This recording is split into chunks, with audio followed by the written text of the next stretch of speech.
Hello viewers, আসসালামু আলাইকুম। কেমন আছেন সবাই? আশা করি সবাই খুব ভালো আছেন। কিন্তু আজকে আমি ভালো নেই। বাসায় স্কুল থেকে পৌঁছেই দেখি, দেখেন আমার রুমের কি অবস্থা। মানে এত কাজ করে স্কুল থেকে বাসায় ফিরে যদি ঘরে ঢুকে দেখি যে ঘরের এই অবস্থা, তাহলে কার ভালো লাগে বলেন? এক গাদা কাপড় ওচা হয়ে পাহাড়ের মতো সোফায় পড়া, এদিক দিয়ে এসে দেখি যে সচ্ছর জ্বর, তার কালকে রিলিজিয়ন পরীক্ষা, সে কিছুতেই পড়তে পারছিল না। এই যে দুষ্টু মহাশয় কিছুক্ষণ আগে কোথায় ছিল জানেন?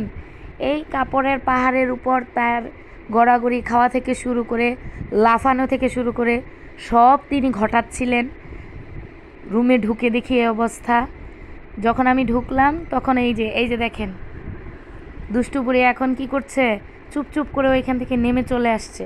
তো আমি বললাম যে এতক্ষণ যে এরকম করছিলে, এখন কি করবে? যাও এখন যে এরকম করো, দেখি কি অবস্থা। এখন উনি এত ভদ্র সাজছিলেন, মানে কি অবস্থা। যাই হোক, মাঝখানে একটা কথা না বললেই নয়।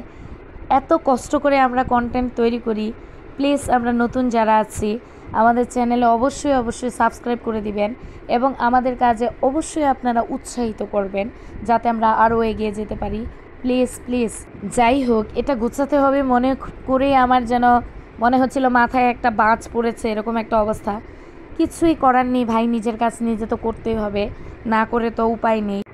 যাই হোক, এখন চিন্তা করছিলাম যে মোবাইল টোবাইল সব রেখে এই কাপড়গুলো যেহেতু গুছাতেই হবে, কিচ্ছুই করার নেই। এখন গুছাবো, গুছিয়ে তারপর আবার ঘরের যেই হালাত, যেই চেহারা, সেই চেহারাকে একটু পরিবর্তন করতে হবে। কিচ্ছুই করার নেই, কারণ যত কাজই করি না কেন দিন শেষে এসে ঘর না গুছাতে পারলে মনে হয় যেন শান্তি লাগে না। এটা আসলে আমার একটা অভ্যেস। যাই হোক, সব শেষে আবারও বললাম সবাই ভালো থাকবেন, সুস্থ থাকবেন।